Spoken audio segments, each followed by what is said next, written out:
నా హృదయపూర్వక వందనాలు తెలియజేస్తూ ఉన్నాను. ప్రత్యేకంగా వేదికను అలంకరించిన పెద్దలు, మరి బైబిల్ క్లాస్కు బోధించడానికి వచ్చిన పెద్దలకు ప్రత్యేకమైన ధన్యవాదాలు తెలియజేస్తూ ఉన్నాను. కేఎస్ పాల్ గారు మరి నాకు దాదాపు ఒక 3-4 సంవత్సరాల నుంచి పరిచయము. వారు దేవుని యొక్క పనిలో చాలా గొప్పగా వాడబడుతున్నారు. వారు ఉద్యోగం చేస్తూ కానీ దేవుని పనిని మర్చిపోకుండా అనేకులను కొలిపి క్రీస్తులోనికి నడిపించడమే కాకుండా సత్యాన్ని ఇతరులకు బోధించడానికి తన వంతు కృషి చేస్తూ ఉన్నాడు. ఎంతో మనీ పరంగా కూడా ఖర్చు పెట్టి తన శక్తినంతా కూడబెట్టి మరి దేవుని యొక్క పనిని కొనసాగిస్తున్న విధానాన్ని నేను చూసి మరి కేఎస్ పాల్ గారిని చూసి చాలా సంతోషించా. వారు ఏది చేసినా హృదయపూర్వకంగా, మనస్పూర్వకంగా, మంచి మనసు కలిగి దేవుని యొక్క పనిని చేయడానికి చాలా ముందు ఉంటారు. ప్రత్యేకంగా ఈ సందర్భంగా వారిని ఈ విధంగా పొగడకుండా ఉండలేకపోతున్నాను. ఎందుకంటే వారి మంచి పని అలాంటిది కాబట్టి చెప్పాల్సి వస్తుంది. ఇంకో సహోదరులు ఉన్నారు, వందన్ కుమార్ గారు, నాకు బాగా సుపరిచితులు. వారు కూడా చాలా మంచి స్వార్థ బోధ విషయంలో ముందుకెళ్తారు మంచిగా. ఇంకో బ్రదర్ అయితే కొత్త, ఇప్పుడే చూస్తున్నాను. ఆ బ్రదర్ను కూడా ఇప్పుడే చూడటం అనేది సంతోషం, చాలా సంతోషం. భవిష్యత్తులో ఇంకా కలిసి చూస్తాం. మీ అందరిని బట్టి కూడా నేను ఇంత చెప్పాడు మాకు ఎవరు సహోదరులు కేఎస్ పాల్ గారు అన్నారు, మీ ఏరియాలో నల్గొండ జిల్లాలో కొంచెం టైం అంటే టైం ఉండదో కానీ మా దగ్గర టైం చెప్తే టైం ప్రకారం వస్తారండి అన్నాడు. నేను ఆశ్చర్యపోయి ఇప్పుడు అయితే నేను ఒక్కనే అయితే త్వరగా వచ్చేవాడిని. నాతో పాటు కొంతమంది సోదరులు రావటం, దూర ప్రాంతాల నుంచి రావటం ఉంటుంది కాబట్టి వాళ్ళందరూ సమకూడారకే లేట్ అయింది కనుక ఈ విధంగా మేము లేట్గా వచ్చాం. అందుకు క్షమాపణలు కోరుతున్నాం మీ అందరు. అయితే ఈరోజు కొన్ని విషయాలు నేర్చుకోవడానికి ప్రయత్నం చేద్దాం. అదేంటంటే సబ్జెక్ట్ ఏంటంటే పారంపర్యాచారం అనే సబ్జెక్ట్. దాన్నే ఇంగ్లీష్లో ఏమన్నారంటే ట్రెడిషన్ అన్నారు. ట్రెడిషన్ అనేది అంటే దాని అర్థం అంటే వంశ ఆచారం. ట్రెడిషన్ అంటే వంశ ఆచారం. ఈ వంశ ఆచారం అనేది క్రీస్తు ఈ లోకంలో పుట్టిన కాలంలో చాలా బాగా బలంగా ఉంది. ఆ వంశ ఆచారం అనేది ఎంత బలంగా ఉందంటే ఇతరులు చెప్పినా వినలేనంత బలంగా ఉంది. సాక్షాత్తు యేసుక్రీస్తు మందలించినప్పటికీ కూడా వారు వినని పరిస్థితిలో ఉన్నారన్నమాట. అంటే వంశ ఆచారం అనేది వాళ్ళు చాలా గట్టిగా నమ్మేవారు. కొంతమంది చెప్తే, పెద్దలు చెప్తే మిగతా వాళ్ళు వినే పరిస్థితి మనం కూడా లోకంలో చూస్తున్నాం. అయితే మానవులదేమో వంశాచారం, దాన్నే పారంపర్యాచారం అంటాం బైబిల్ భాషలో. అయితే ఈ పారంపర్యాచారంలో నిమగ్నమై ఉన్నవారు ఎవరు అంటే మానవులు. దేవునిది ఏంటిది? ఆజ్ఞ. దేవుడు ఒక ప్రణాళిక పెట్టుకున్నాడు, రక్షణ ప్రణాళిక. ఆ ప్రణాళిక గుండా తన ముందుకెళ్తున్నాడు. తన మానవులందరినీ కూడా రక్షించడం కొరకు తన ప్రణాళికలో ఉన్నాడు.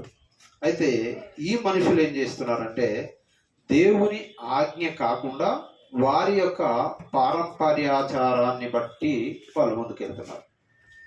అంటే వంశాచారం కానీ అనేది చాలా బలంగా ఉండేది. ఒకానొక సందర్భంలో యేసుక్రీస్తు అంటాడు, మార్కు సువార్త 7వ అధ్యాయము మొదటి నుంచి మనం ఒకసారి చూసినట్లయితే,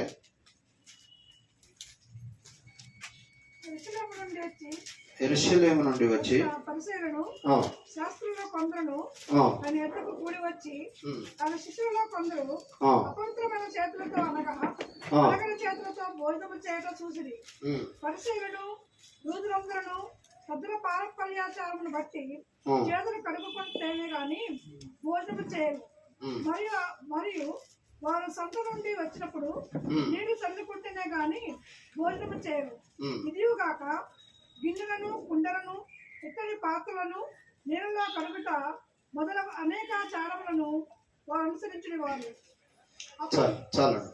అయితే ఇక్కడ మార్కు సువార్త 7వ అధ్యాయంలో చెప్పబడిన మాట ఏంటంటే, యెరూషలేము నుండి వచ్చిన పరిసయ్యులను శాస్త్రుల్లో కొందరు ఆయన యొద్దకు కూడి వచ్చిరి. పరిసయ్యులు, శాస్త్రులు, వీళ్ళు వాళ్ళకు ఒక ఆచారం ఉండేది. యూదులు అనేవారు ఆ కాలంలో ఎలాంటి పరిస్థితి ఉండేదంటే,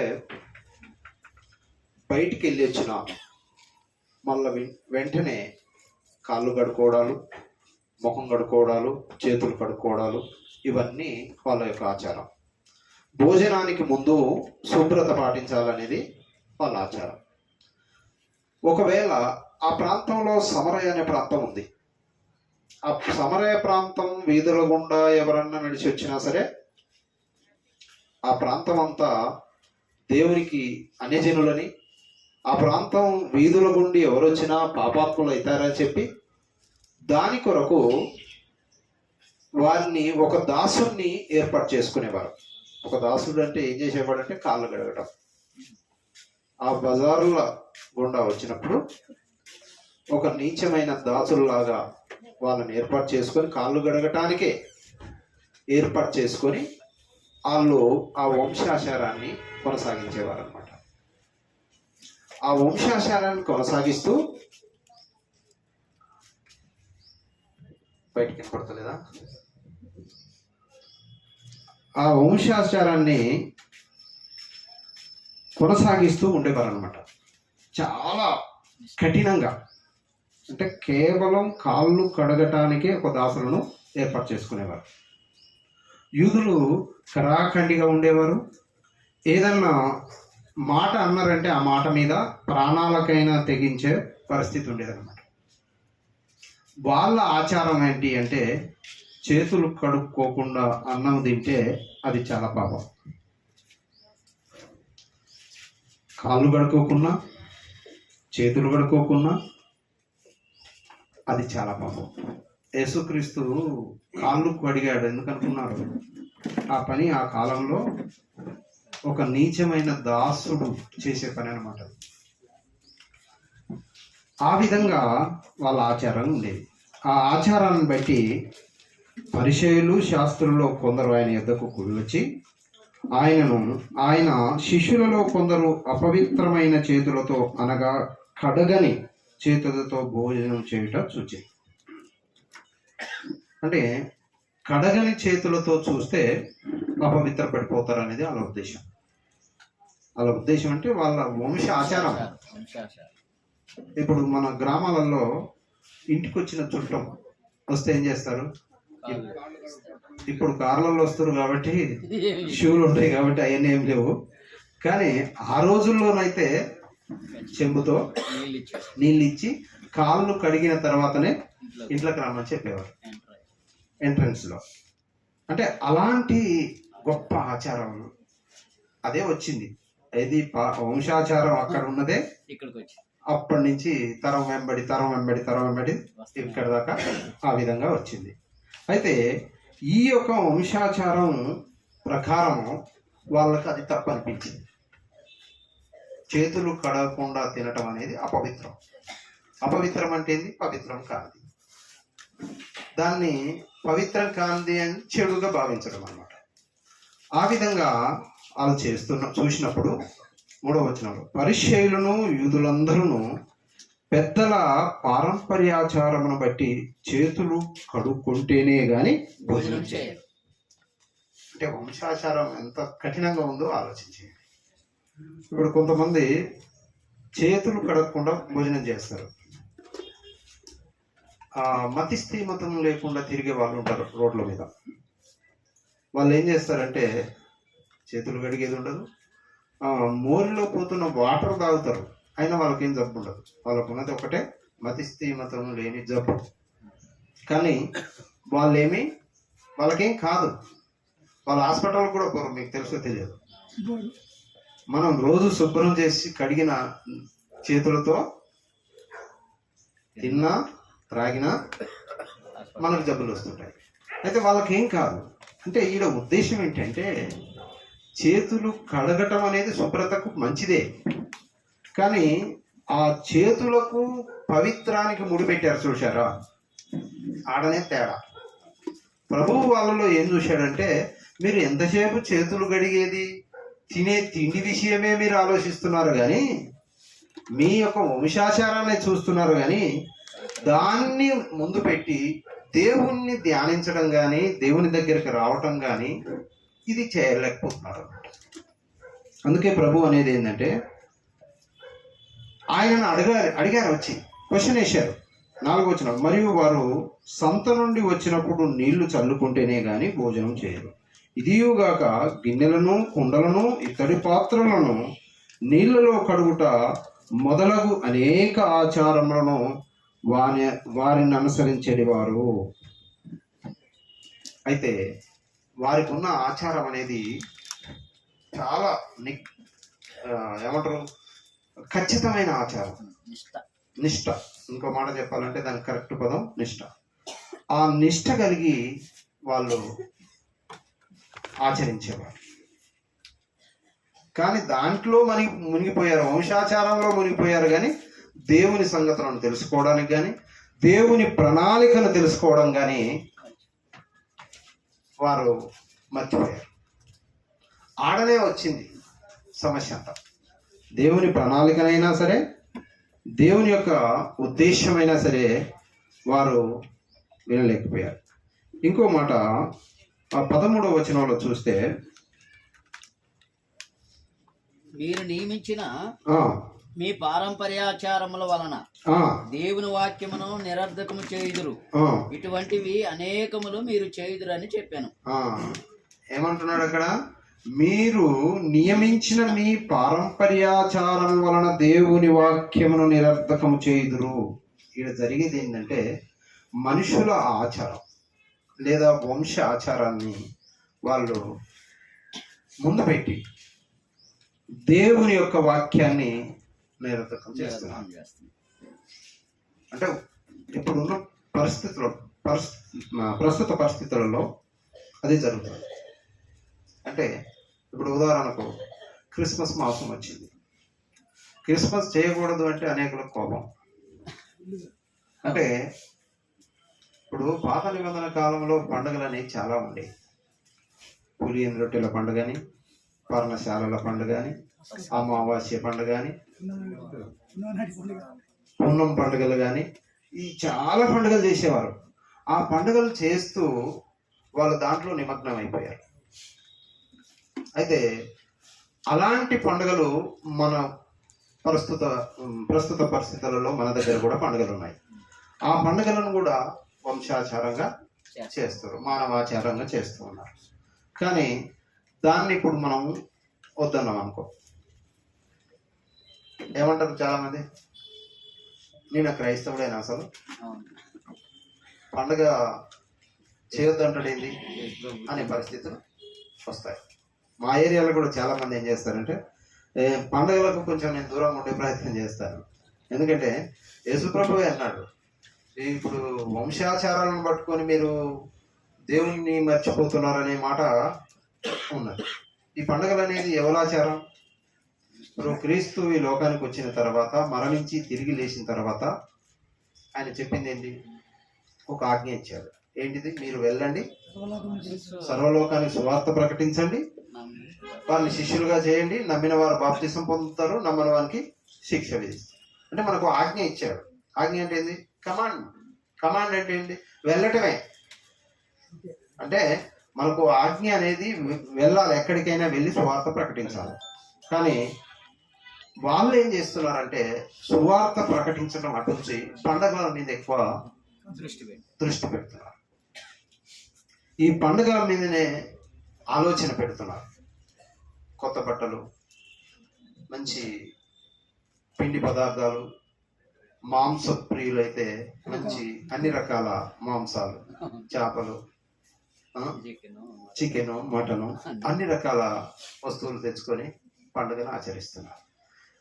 తీరా ఏమవుతుందంటే ఈ ఉదయాన్నే 25వ తారీఖు నాడు పండుగకు అన్ని తెచ్చి వండాలి కదా, వండాలంటే 12 అయింది అప్పటికే.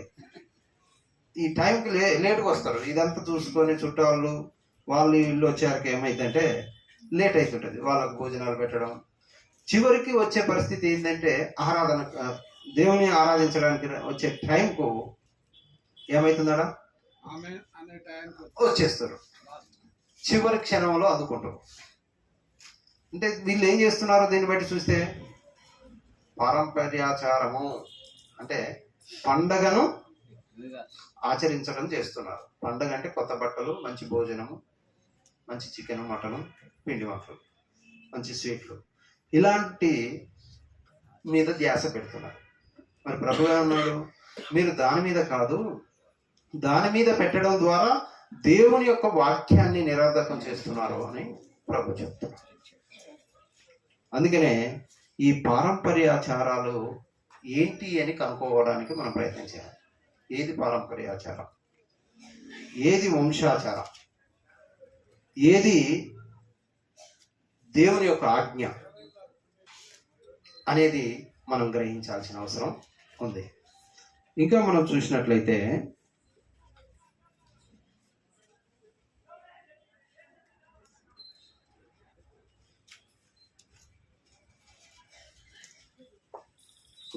గలతీయులకు రాసిన పత్రిక 1వ అధ్యాయం 14వ వచనంలో,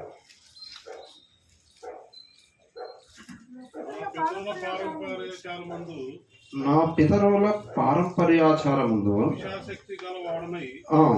నా స్వజాతీయులలో నా సమాన వయస్కులైన అనేకుల కంటే యూదుల మతంలో ఆధిక్యత నొందుతున్నని నా నడవడను గురించి మీరు వీక్కింది.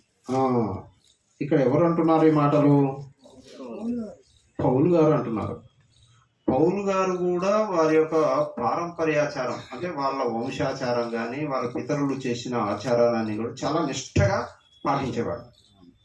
ఆయన పాటించినట్టు ఎవరు పాటించలేదు. ఒక మాట చెప్పాలంటే ఈ యేసుక్రీస్తు ఈ లోకంలో మరణించి తిరిగి లేచి ఆరోహణుడైన తర్వాత ఈ శిష్యులు చేసే అన్నీ కూడా ఆయనకు నచ్చకపోయేది.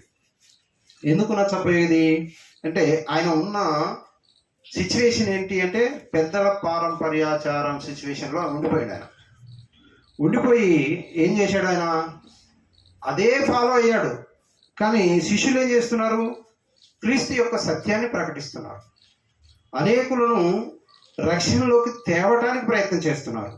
కానీ ఇతను ఏం చేస్తున్నాడంటే అది తప్పుగా భావిస్తున్నాడు. అందుకనే ఇక్కడ ఏమంటున్నాడంటే, నా పితరుల పారంపర్యాచారమందు విశేషాసక్తి గలవాడనై నా స్వజాతీయులలో నా సమాన వయస్కులైన అనేకుల కంటే యూదుల మతంలో అత్యధిక నొందితినని నా నడవడిని గూర్చి మీరు వింటిరి.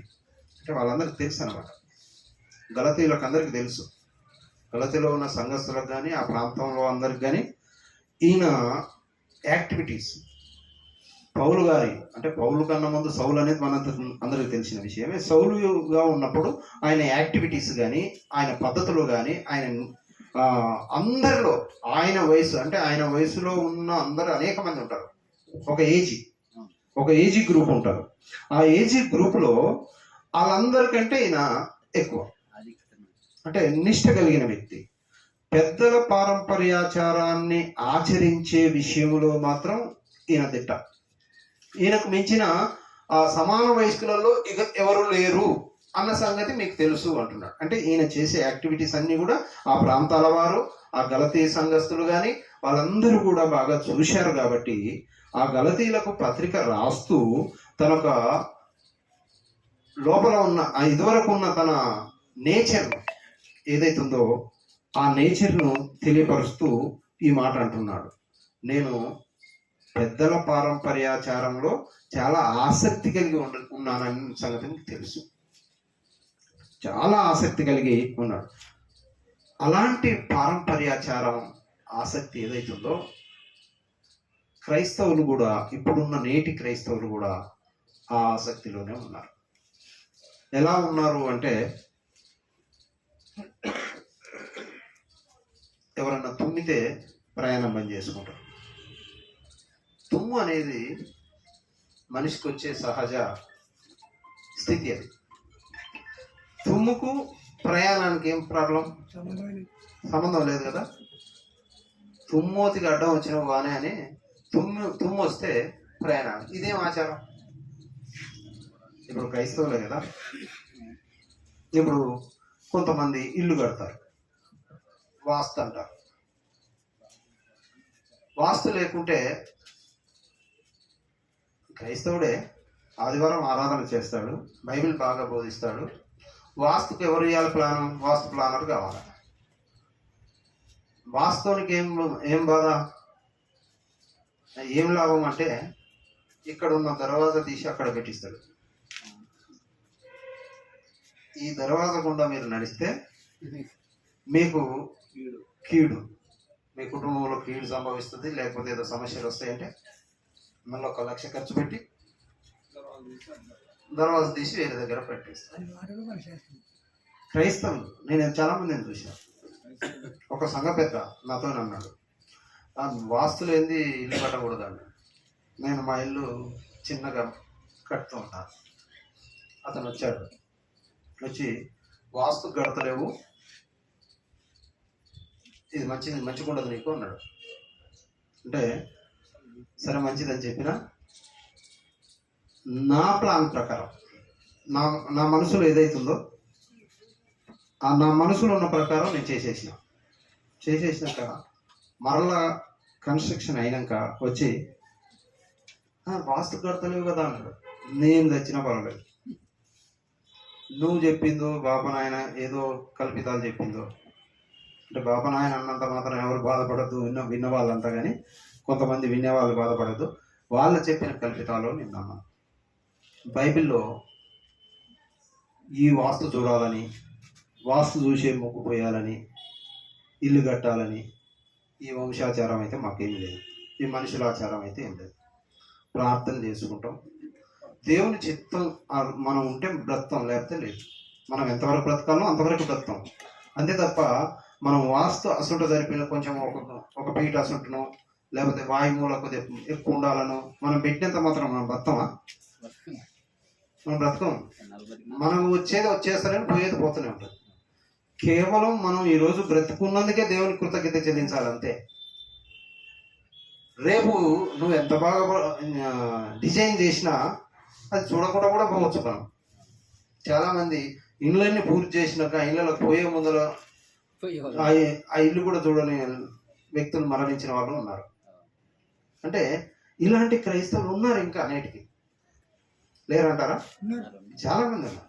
మరి వీళ్ళకు వాస్తులు ఎక్కడి, తుమ్మితే ఆగేది ఎక్కడిది, లేకపోతే ఈరోజు మంగళవారం మంచిది కాదు అనేది ఎక్కడిది?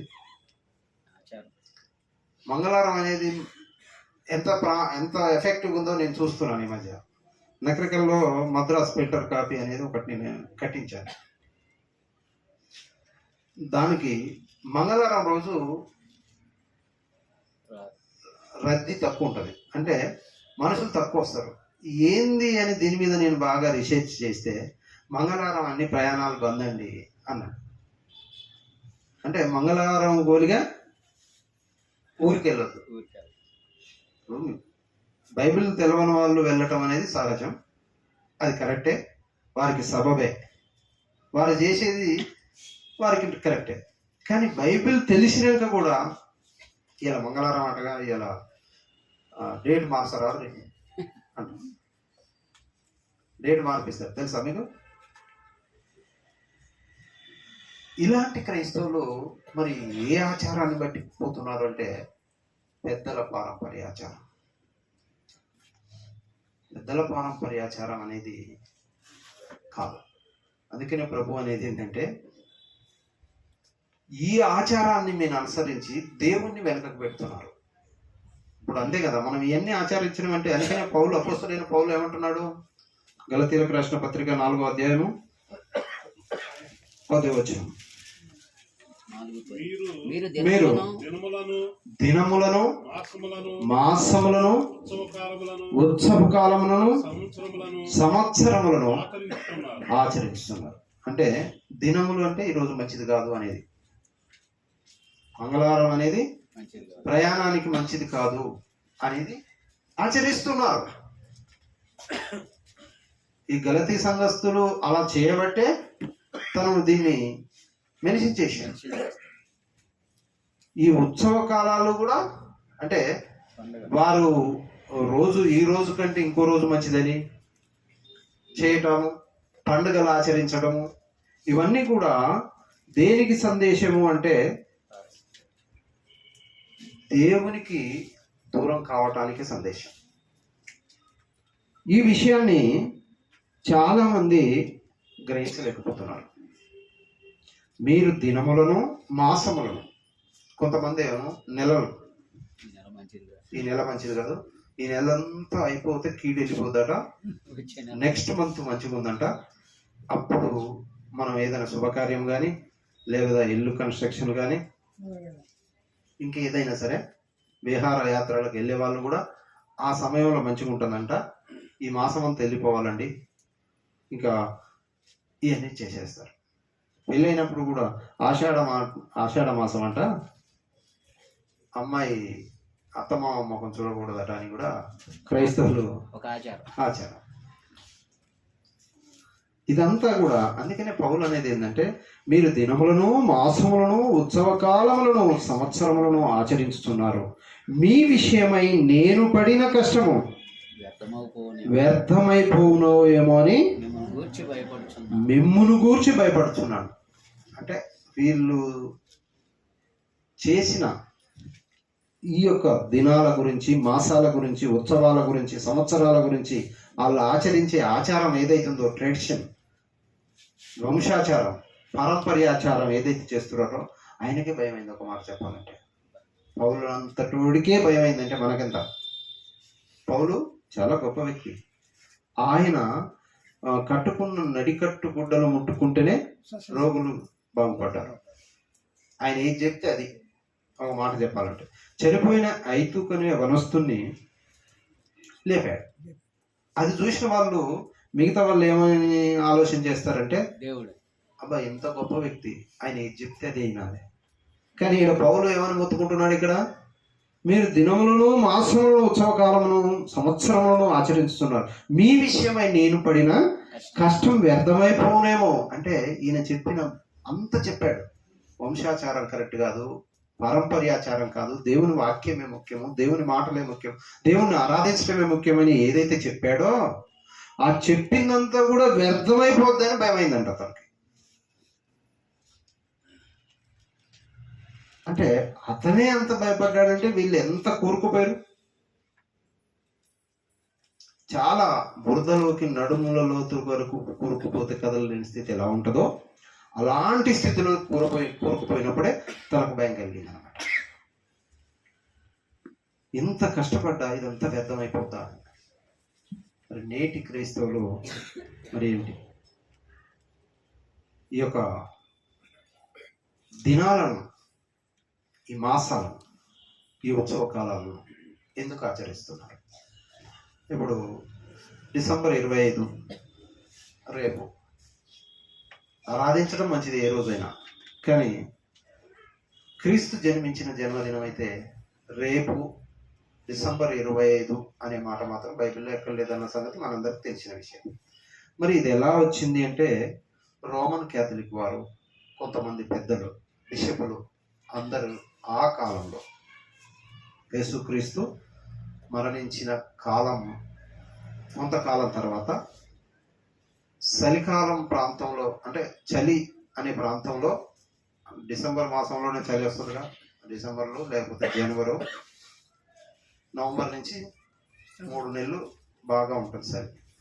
ఆ 3 నెలల్లో మరి ఏ రోజు ఆయన జన్మించాడో మనకైతే కరెక్ట్ తెలియదు. కానీ ఆ తర్వాత ఎప్పుడు వెంటనే పెట్టింది కాదు, ఇది కొంతకాలం తర్వాత వాళ్ళందరూ కూడా ఏం చేశారు, కూర్చొని అందరికీ పండుగలు ఉన్నాయి, మనకెందుకు పండుగ ఉండకూడదు అని చెప్పి ఆ పెద్దలందరూ కలిసి డిసెంబర్ మంచి చలి 25వ తారీఖు వరకు మంచి చలి ఉంటుంది కాబట్టి ఆ చలికాలంలో యేసుక్రీస్తు పుట్టాడు అని చెప్పి ఒక తేదీని డిసెంబర్ 25 అనేది ఏర్పాటు చేసి దాన్ని అనౌన్స్ చేసేసారు. అనౌన్స్ చేస్తే అదంతా ఆచారం అంతా మనకు వచ్చింది. మనం ముమ్మరంగా చాలా ముమ్మరంగా చేస్తున్నాం, మంచి చేస్తున్నాం. మామూలుగా కాదు, ఎంత చేయాలో అంతకంటే మించి, అంతకు మించి అంటారు కదా, అంతకు మించి మనం చేస్తున్నాం. కానీ ఇది పౌలు గారే చాలా ఖండిస్తున్నాం. ఇలాంటిది మంచిది కాదు. ఈ విషయాన్ని మన నేటి క్రైస్తవులు ఎందుకు అర్థం చేసుకోలేకపోతున్నారు అనేదే చాలా బాధాకరం. మనం అందరికీ అన్నీ చెప్తాం, మరి మనది మనం చూడాలి కదా. ఇప్పుడు అన్నీ మనకు చెప్పి అందరికీ చెప్పి మనం కూడా అదే చేయకపోతే వాళ్ళకి చెప్పేది ఒక తీరుగా మనం చేసేది ఒక తీరుగా ఉందనుకో, చూసే వాళ్ళు ఏమనుకుంటారు, మనల్ని విశ్వసించే పరిస్థితి ఉండదు. కనుక ఈ పెద్దల పారంపర్యాచారము ఖండించే కొన్ని ఉన్నాయి. మత్తయి సువార్త 15వ అధ్యాయము 3వ వచనం. అందుకైన మీరును మీ పారంపర్యాచారం నిమిత్తమై దేవుని ఆజ్ఞను ఎందుకు అతిక్రమించుతున్నారు? అంటే ఇప్పుడు ఇవన్నీ చేయటం వల్ల మనం దేవుని ఆజ్ఞను అతిక్రమిస్తున్నట్టే కదా. ఇదేంది? ఈ డిసెంబర్ 25 అనేది ఆచారమా లేకపోతే బైబిల్ ఆచారమా? ఆచారమే. బైబిల్లో మాత్రం 25వ తారీఖు నాడు జన్మనిచ్చిండు అనేది, అంటే జన్మనిచ్చటం కంటే ఆయన మరణించడం ద్వారానే మనకు రక్షణ వచ్చింది. ఆయన 33 సంవత్సరాలు జీవించాడు, కానీ మనకేమో మరణించిన తర్వాతనే మనకు రక్షణ అనేది వచ్చింది. అంటే ఆయన కార్చిన రక్తం. అంటే అందుకనే ఇంకో మాట ప్రసంగి అన్నాడు, ఆయన ప్రపంచంలోకెల్లా జ్ఞానం కలిగిన వ్యక్తి ఆయనే. అంటే ఆ జ్ఞానం ఎవరిచ్చారు? దేవుడు ఇచ్చాడు. ఆ దేవుడిచ్చిన జ్ఞానంతో అన్నమాట ఏంటంటే, ఒకని జన్మదినము కంటే మరణ దినము మేలు. మరణ దినం మేలు అంటే ఎమ్మడబడి కొట్టేవాళ్ళు ఉంటారు అంటారా? ఇప్పుడు ఈ కాలంలో ఏంది, ఎవరన్నా నేను చచ్చిపోతా అంటే నోరు అడ్డం పెట్టి ఆ మాట నాకు అంటారు. అంటే అంత అపశకనంగా మాట్లాడతారు, బాధపడతారు మరణం అనేది. మరి ఇక్కడ ఏమంటున్నాడు? దేవుని జ్ఞానం చూడండి ఎంత గొప్పదో. ఒకని జన్మదినము కంటే మరణ దినము మేలు అంటాడు. మేలు ఎట్టయితుంది? ఆడనే ఉంది. యేసుక్రీస్తు మరణ దినము మేలు మనకు. ఎలాంటి మేలు అంటే పరలోకంలో దేవునితో ఉండే అంత మేలు, ఆయనతో ఆయన యొక్క దేవుని యొక్క రాజ్యంలో ఉండే అంత మేలు, అంత గొప్ప మేలు మనకుంది. ఆ గొప్ప మేలును మరణం ద్వారానే ఇచ్చారు. అయితే ఈ విషయాన్ని బట్టి ఆయన అంటాడు, అందుకైన మీరును పారంపర్యాచారం నిమిత్తమై దేవుని ఆజ్ఞను ఎందుకు అతిక్రమిస్తున్నారు? అంటే దేవుని ఆజ్ఞను అతిక్రమిస్తున్నట్టే.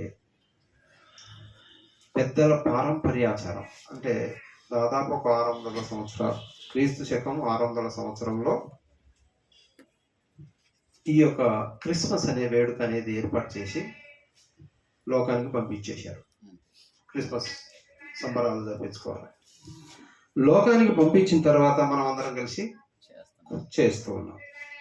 చేస్తే అది ఎవరు మనకంటే పెద్దలే అనుకుందాం. అంటే పెద్దలే కదా, మనం ఈ యుగంలో ఉన్నాం. మనకంటే ముందున్న వాళ్ళు పెద్దలు. వాళ్ళు చెప్పింది మనం చేస్తున్నామంటే పెద్దల పారంపర్యాచారము. అంటే మనసులో మనకు పెద్దలైన వాళ్ళు, మనకంటే పెద్దలైన, మనకంటే ముందున్న వారు, వారు చెప్పిన ఆచారాన్ని మనం కొనసాగిస్తున్నాం. అంతేకాని బైబిల్ అనుసారంగా కొనసాగుతున్నామా అనే ఒక క్వశ్చన్ వేస్తే దానికి సమాధానం కొంచెం తక్కువ వస్తుంది. ఎందుకంటే పూర్తి స్థాయిలో రాదు.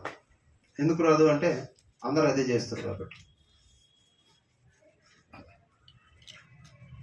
ఎందుకు ఈ విధంగా జరుగుతుంది అనే విషయాన్ని ఏ క్రైస్తవుడు ఆలోచించి, ఇప్పుడు బెరయా సంఘస్థులు గనులు కదా, గనులు అంటే చాలా గొప్పవారు. పౌలు శీల ఇద్దరు కలిసి వాక్యాన్ని ప్రకటించుతుంటే, అంటే వారు ఉన్న కాలంలో వాళ్ళు పెద్ద సుప్రీంగా సువార్త ప్రకటించారు, వారు అద్భుతాలు చేశారు. అదంతా చూసి ఆ బెరయా సంఘస్థులంతా కూడా వీళ్ళు ఏది చెప్తే అది, మంచి అయితే మంచి, చెడు అయితే చెడు, ఏది చెప్తే అది చెప్తే వినాలి. కానీ వాళ్ళు ఏం చేశారు, వాళ్ళు అలా వీళ్ళు చెప్తున్నవి అలాగ ఉండవో లేవో అని ప్రతిదినం లేఖనాలను పరిశోధించారు. మరి మనం ఎందుకు పరిశోధించడం అంటే మనం గనులం కాబట్టి, అంతే కదా. మనం గనులం కాదు కాబట్టే పరిశోధిస్తాం. పరిశోధిస్తే మనకు తెలిసేది ఇది కరెక్ట్ కాదని. అంటే ఇది చేస్తున్నాం అంటే దాని అర్థమైంది పరిశోధించటం లేదు, మనం రీసెర్చ్ చేయటం లేదు. వాళ్ళు పరిశోధించారు.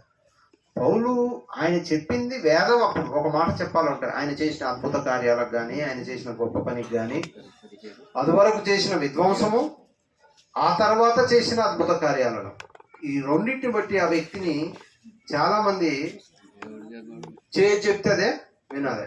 అదివరకు ఉన్న విధ్వంసం బట్టి భయానికన్నా చెప్తే వినాలా, లేదా అద్భుతాలు చేస్తున్న దాన్ని బట్టి, గొప్పతనాన్ని బట్టి చెప్తే విననన్నా వినాలి. అది కాకుండా వాళ్ళు ఏం చేశారు, ఏది మూలంగా ఎంచుకున్నారు, వాక్యాన్ని ప్రకటించారు, పరిశీలన చేశారు. వీళ్ళు ప్రకటించిన దాన్ని వారు పరిశీలన చేశారు. ఈ పరిశీలన మనం ఎందుకు చేయలేకపోతున్నాము? మనలో ఉన్న లోపం ఏంటి అంటే, బెరయా సంఘస్థులంతా గనులు కాకూడదనా కావాలనా?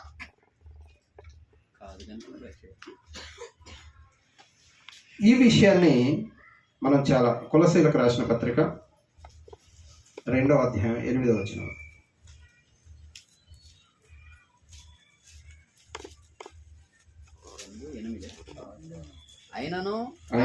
ఆయనను అనుసరింపక మనుషుల పారంపర్యాచారమును అనగా ఈ లోక సంబంధమైన మూలపాఠములను అనుసరించి మోసకరమైన నిరర్ధక తత్వ జ్ఞానము చేత మిమ్మల్ని చెరపట్టుకొని పోవాడెవడైనా ఉండునేమో అని జాగ్రత్తగా ఉండుడి.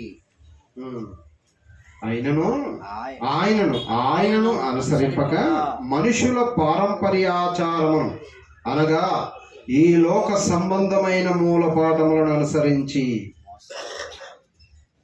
అంటే మనుషుల పారంపర్యాచారం అనేది ఏంటిదంట, ఈ లోకానికి సంబంధించిన మూలపాఠాలు.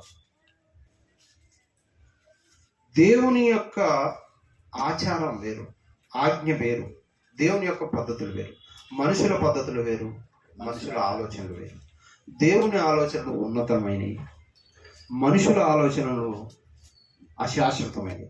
అందుకనే దేవుడు ఏం చేశాడంటే, మానవుడు మాట తప్పువాడు కాబట్టి, దేవుడు మాట తప్పనివాడు కాబట్టి, అంటే మానవుడు మాట తప్పేవాడు. ఇప్పుడు నిబంధన అనేది ఎందుకు వచ్చింది అంటే, మానవుడు మాట తప్పేవాడు, దేవుడు మాట తప్పనివాడు. మాట తప్పనివాడు కాబట్టి మాట తప్పే వానికి నిబంధన ఏర్పాటు చేశాడు. ఎందుకంటే మాట తప్పేవాడు కాబట్టి. నిబంధన ఏర్పాటు చేసినప్పటికీ కూడా వాళ్ళు మాట తప్పుతున్నారు. ఆ విషయాన్ని మనం అర్థం చేసుకోవాలి. ఈ లోక సంబంధమైన మూలపాఠములను అనుసరించి మోసకరమైన నిరర్ధక తత్వ జ్ఞానము చేత మిమ్మును చెరపట్టుకొని పోవాడెవడైనా ఉండునేమో అని జాగ్రత్తగా ఉండడు. ఎవరు చెరపట్టుకొని పోతారు మనలో? సాతానుడే.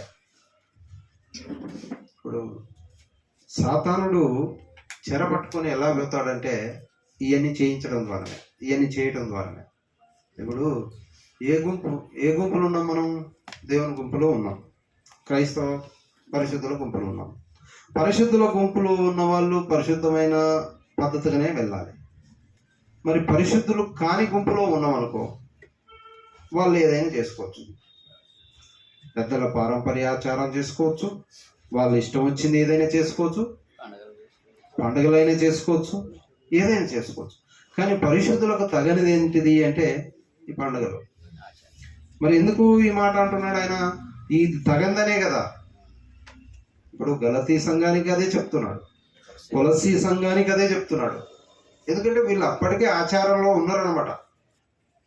వాళ్ళ ఆచారం కొనసాగిస్తున్నారు. కొలసీ సంఘస్థులు ఈ పెద్దల పారంపర్యాచారాన్ని కొనసాగిస్తున్నారు. మరి ఈ గలతీ సంఘస్థులు అదే ఆచారం. మరి లేకపోతే మిగతా సంఘాలకు ఈ విషయాన్ని చెప్పకుండా ఈ రెండు సంఘాలకు ఈ విషయాన్ని ఎందుకు చెప్తున్నారంటే వీళ్ళు కొద్దిగా ఒక అడ్వాన్స్ ఉంటారు అనమాట. ఒక 15 ఏళ్ళు అడ్వాన్స్ ఉన్నారనమాట. అంటే కొంతమంది ఆ విధంగా ప్రవర్తించడం ద్వారా మనుషుల పారంపర్యాచారాన్ని, అంటే పెద్దల వంశాచారాన్ని పాటిస్తూ దేవుని వాక్యాన్ని నిరర్థక చేయటం ద్వారా పౌలు గారికి మనసు మీదకి వచ్చి ఆ విషయాన్ని అలా ఉండకూడదు అని ఆయన బోధ. వీళ్ళంతా పరిశుద్ధులు. ఎవరు? గలతీలో ఉన్న సంఘస్థులు పరిశుద్ధులు, కొలసీలో ఉన్న సంఘస్థులు పరిశుద్ధులు. వాళ్ళు పరిశుద్ధులు అయినప్పటికీ కూడా వాళ్ళ కాడ కొన్ని ఆచారాలు ఉన్నాయి.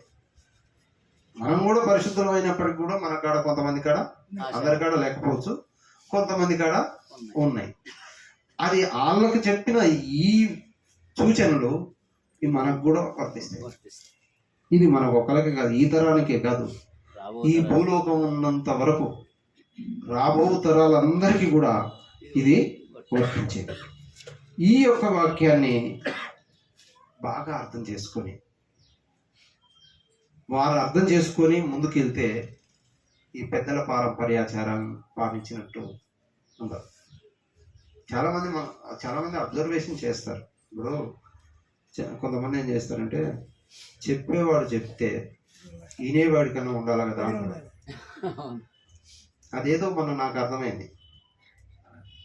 ఒక అతను ఒక చిన్న షెడ్ వేస్తుంది. ఆ షెడ్ వేయటం అయిందంటే ఇతని సైడ్ లేపి ఇటు ఎత్తు లేపి అవతల సైడ్ వాటర్ పోవడానికి డౌన్ చేయాల పద్ధతి అది బయటికి. అయితే అతను ఏం చేసాడు, నడింట్లో నీళ్ళు పోసేటట్టు పెట్టు. నేను అప్పుడు నాకు అర్థమైంది. అయితే ఇప్పుడు ఆ షెడ్ వేసేటోడు చెప్తే ఇప్పుడు వేయించుకునేవాడు ఉండగా షెడ్ అతనికన్నా ఉండాలి కదా, ఇట్ట కాదయ్యా అట్ట అని నాకు అర్థమైంది అప్పుడు. అంటే చెప్పేవాడు చెప్పినా వినేవారి కన్నా కొంచెం అన్న ఉండాలి కదా. ఎవరం కరెక్టే, మంచి మాట. అది వాస్తవానికి చెప్పాలంటే అదే కరెక్ట్ వాడు. ఎవరం సౌరం అనేది అది కూడా ఒక మంచి ఎగ్జాంపుల్. మా పెద్దప్పుడు వాళ్ళు చెప్పారు, ఎవరం సౌరం అంటే ఏంటంటే ఇల్లు ఊకేటప్పుడు ఎక్కడి మూలలు అక్కడనే చెత్త వదిలేసి మధ్యన ఊకి పారేస్తారు. దాన్నే ఎవరం సౌరం లేనిది అనేవాళ్ళట. ఇల్లు ఊకే వాళ్ళు నీట్గా మొత్తం ఊకేయాలి. మధ్యన ఊకి ఎత్తిపోసారు అనుకో, దాన్ని ఎవరం కాదు. అందుకనే ఆ మాట అంటే, అందుకనే చాలామంది ఈ క్రైస్తవులు ఒక మాట చెప్పాలంటే అదే మీరన్న మాట చెప్పాలి. ఎవరం సౌరం లేకుండా ముందుకెళ్తారు. ఇంకా సామెతల గ్రంథంలో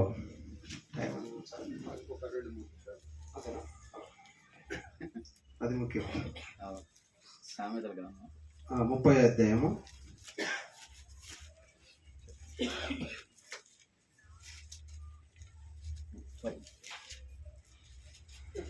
5వ వచనం 5-6. దేవుని మాటలన్నీ పుటము పెట్టబడినవే, ఆయనను ఆశ్రయించు వారికి ఆయన కేడెము. ఆయన మాటలతో ఏమీ చేర్చకము, ఆయన నిన్ను గద్దించునేమో, అప్పుడు నీవు అబద్ధికుడు అగును. అయితే దేవుని మాటలన్నీ పుటము పెట్టబడినవే, ఆయనను ఆశ్రయించు వారికి ఆయన కేడెము. ఆయన మాటలలో ఏమీ చేర్చకము, ఆయన నిన్ను గద్దించునేమో, అప్పుడు నీవు అబద్ధికుడు అగుదు. అంటే మనం చేస్తారు, దేవుని మాటలు కలుపుతురు. కొన్ని కలుపుతారు. 3 వస్తాయి 4 కొత్తాయి, 3 వస్తాయి 4 కొత్తాయి. కొత్తవి అంటే ఏముండదు, కొత్తవి అంటే కూడా కొత్తవి కూడా. ఇప్పుడు 3 వస్తాయి 4 కొత్తాయి, రెండింటి వల్ల ఏం లేదు. అయ్యే ముందు పెట్టి పెద్దల పారంపర్యాచార ప్రకారం కొనసాగుతున్నారు. అయితే మరి ఇక్కడ ఏం చెప్పబడింది వాక్యం? దేవుని మాటలన్నీ పుటము పెట్టబడినవి. మరి అది ఎందుకు అర్థం కావట్లేదు? పరిశుద్ధులైన క్రైస్తవులకు ఎందుకు అర్థం కావట్లేదు? ఎందుకు ఆచారం చేస్తున్నారు? మొదటి తరం వాళ్ళు ఇలాగే చేశారా అనేది ఒక్కసారి మీరు ఆలోచించేయండి. చాలామంది దీన్ని పట్టించుకుంటలేరు అసలు. 2 తిమోతి చివరిగా 2 తిమోతి 3వ అధ్యాయం 16వ వచనం 17. దైవజనుడు సన్నద్ధుడై 16వ వచనం. 3:16. దైవజనుడు సన్నద్ధుడై ప్రతి సత్కార్యమునకు పూర్ణముగా సిద్ధపడి ఉన్నట్లు దైవావేశము వలన కలిగిన ప్రతి లేఖనమును ఉపదేశించుటకును, ఖండించుటకును, తప్పుదిద్దుటకును, నీతి అందు శిక్ష చేయుటకును ప్రయోజనకరమై ఉన్నది. దైవజనుడు సన్నద్ధుడై ప్రతి సత్కార్యమును పూర్ణముగా సిద్ధపడి ఉన్నట్లు దైవావేశం వలన కలిగిన ప్రతి లేఖనము ఉపదేశించుటకును, ఖండించుటకును, తప్పుదిద్దుటకును, నీతి యందు శిక్ష చేయుటకును ప్రయోజనకరమైనది. దేవుని వాక్యానికి విరుద్ధమైన పారంపర్యాచారము తప్పు. దేవుని వాక్యానికి విరుద్ధమైన ఏదన్నా కానివ్వండి, అది ఎంతటిదైనా కానివ్వండి, మనుషులను ఇన్ఫ్లుయెన్స్ చేసిందైనా కానివ్వండి, మనుషులకు ఇంకా ఏదైనా కానివ్వండి, దేవుని వాక్యానికి విరుద్ధమైన పారంపర్యాచారము తప్పు. మనుషుల సాంప్రదాయాల కన్నా దేవుని ఆజ్ఞలకే ప్రాధాన్యం. మనం మనుషుల సాంప్రదాయాన్ని పాటించాలా? లేదు, దేవుని ఆజ్ఞలకే ప్రాధాన్యం ఇవ్వాలి. రక్షణకు ఆధారము పారంపర్యాచారమా, లేఖనమా? రక్షణకు ఏది ఆధారం? లేఖనం.